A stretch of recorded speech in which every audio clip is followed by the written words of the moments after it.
Hello viewers, today we have our guest Dr. Rukmini Rao, a well-known personality who was awarded Woman of the Year for 2014 and also has been working at the ground for the people who are underprivileged, especially women and children. She is a social and rural development activist. Dr. Rukmini, welcome to our blog and to our program. Just can you tell our viewers about what exactly you are doing? Right now I'm working to provide education to Lambada girls.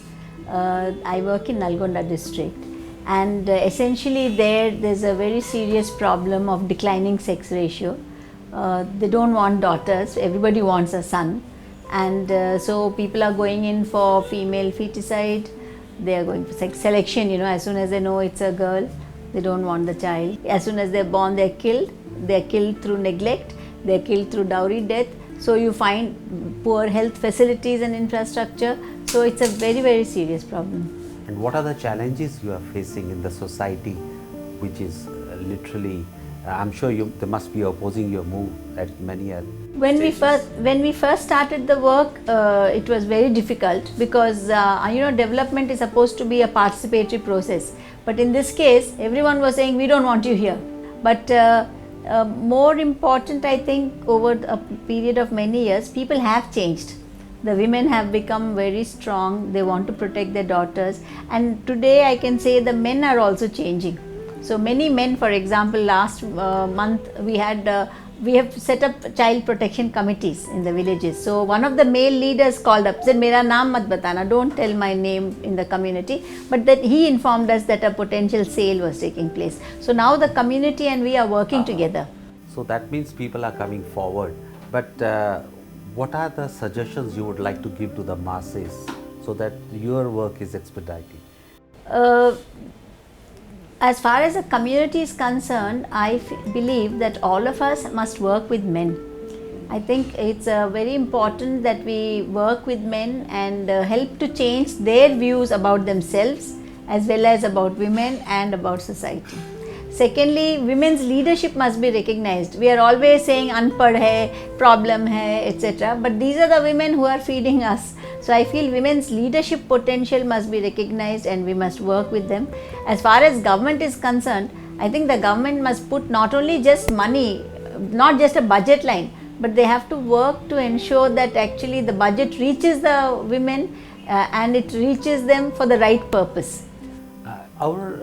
We have been working in ICRC in different operations in different countries, and we have seen that most of the problems are post scenario, I mean to say post-disaster scenarios, where women, disabled children suffer a lot. Any suggestions and what are your views on that?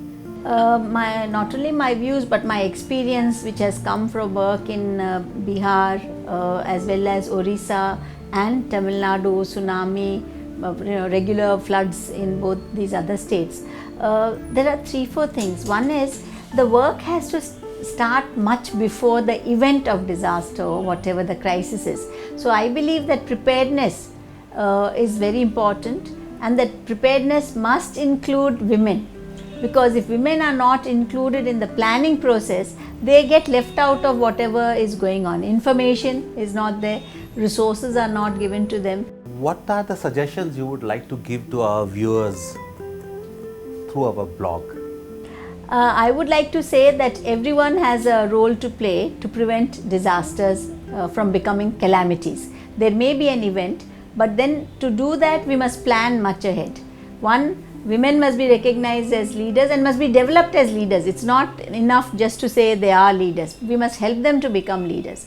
Secondly, the participatory planning must be at the grassroots, must be at the panchayat or at the first base village. That should take place. Thirdly, we should do a lot more advocacy with government to work with communities and to work with civil society. And we have to advocate with the government to make their plans actions. You won the Woman of the Year 2014 award by a leading magazine, and then you also won the Femina Award of social impact.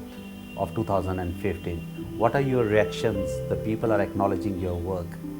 Well, actually, I also won another award for my organization, which was given by the local district administration. And I must say that that is the best award, because the government for the first time locally is recognizing the work that we are doing. How do I feel? I feel there is a lot more to do. I think the task is unfinished, and I feel a bit, what should I say, uncomfortable to think I'm receiving an award when so much more has to be done. So I feel that there is a lot more, it's a long path still to walk. Two strong messages we got in this conversation from Dr. Rukmini. One, the woman should be a leader, should be allowed to be in the planning, then only we can move forward, then only we can take care of the woman. Second, we should be prepared ahead of the disaster. And third, that let there be positive energy around you. Thank you, Dr. Rukmini, for joining us, coming all the way from Hyderabad to Delhi. Thank you very much. Thank you.